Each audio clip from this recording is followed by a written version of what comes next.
and welcome to Manic Movies, a series where we talk about the madness of movies. I'm Ryanimaniac, and welcome back to The Road to the Endgame, where we're taking a look at all the films of the Marvel Cinematic Universe leading up to the events of Avengers Endgame.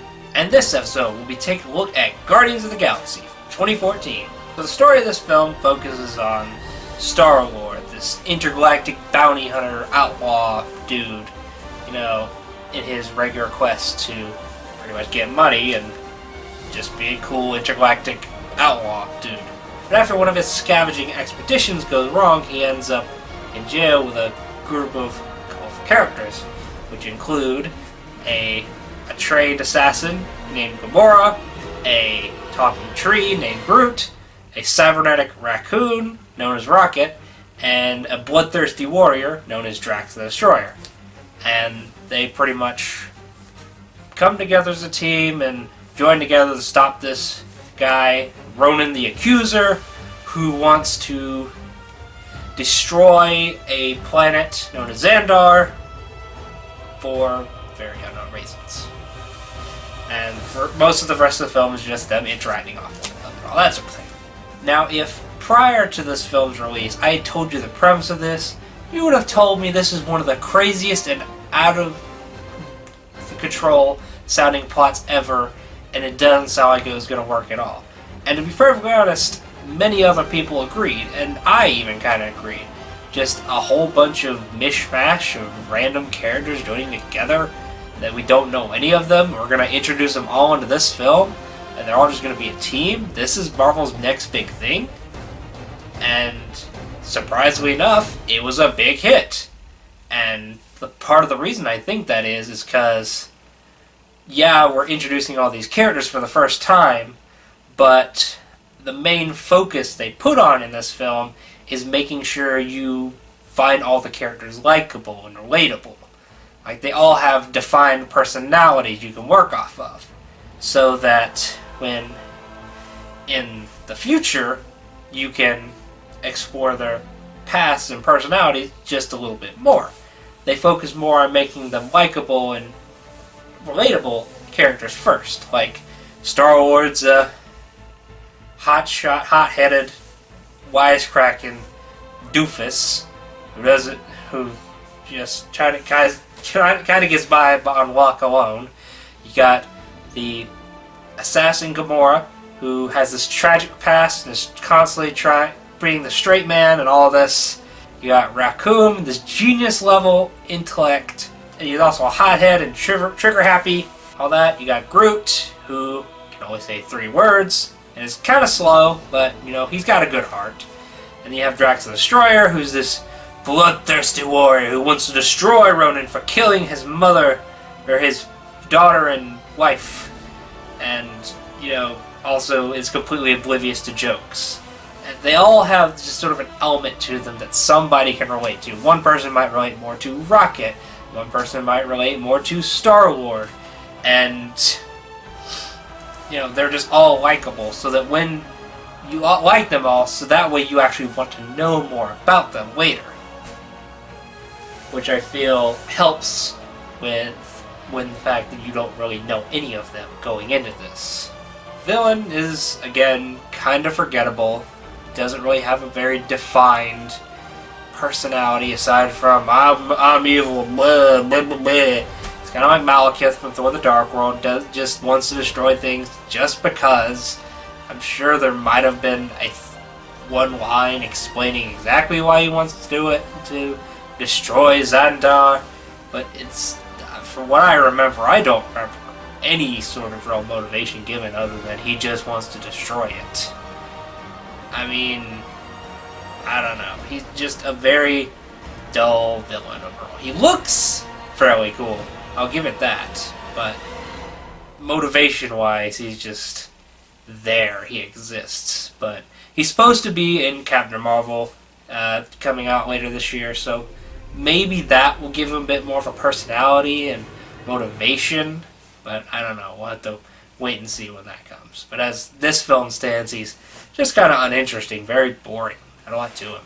This film also sees the real full-length scene, the first full-length scene of Thanos that we've gotten out of the MCU. From this point, all we really had was the tease at the end of Avengers, and so now to see him on screen and all his evilness, it was kind of interesting. He's only there in roughly the one scene and a brief appearance in another scene, but you only ever see him in person in one scene. And the CG doesn't look quite as good as it does in Infinity War, but I don't know. It's given the fact he's just only in the one scene, I don't really mind it too much. He's pretty decent, just being this sort of calm and sophisticated dude plotting his eventual, evil plan.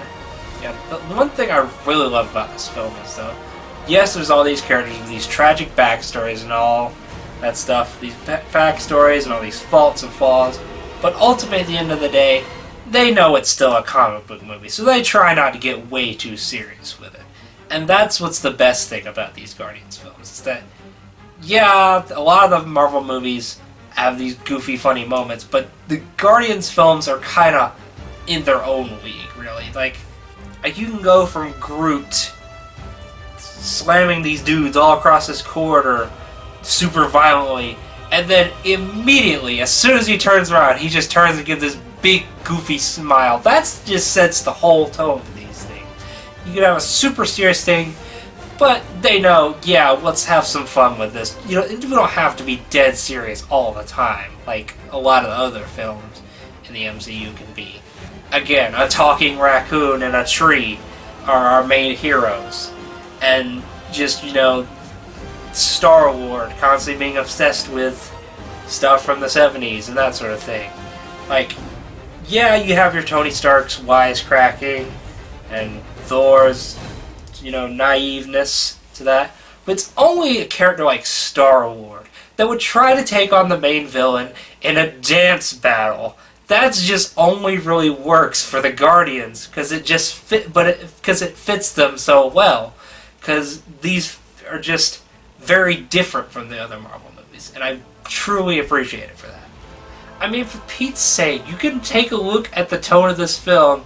You can judge the tone of this film by the fact that the end credits scene has Howard the Duck, the biggest joke comic book character, aside from maybe Spider-Ham, is in this film. That's how much they realize, yes, this is a goofy comic book, we're just gonna have fun with this. We know it's just stupid, make-believe stuff, so we're gonna have fun with this craziness. It's amazing. I love it. Chris Pratt gives a great performance as Star-Lord. Again, as this hotshot, hot-headed wisecracker who gets by by luck most of the time. Vin Diesel as Groot is good. Dave Bautista as Drax is good. Bradley Cooper as Rocket, good. The actress for Gamora, I swear I'm forgetting it off the top of my head. I'm so sorry. She's a really good performance. Everyone in the film is great. There's not really any character I'd look to and just go, they could have cut that character. Stan Lee's cameo in this is a person on Xandar when Rocket is looking around for bounties and he sees Stan Lee. Which, fun little extra note, when there's a little description that appears up for every person he looks at, and when you look at Stan Lee's description, when Rocket's looking at him, there's a description next to him that says, Excelsior. But all in all, Guardians of the Galaxy is a truly great movie. It's a movie that's like, yeah, we're part of a big cinematic universe that's all leading up to a big event that takes place many films later. But at the same time, they're like, look, it's a comic book movie.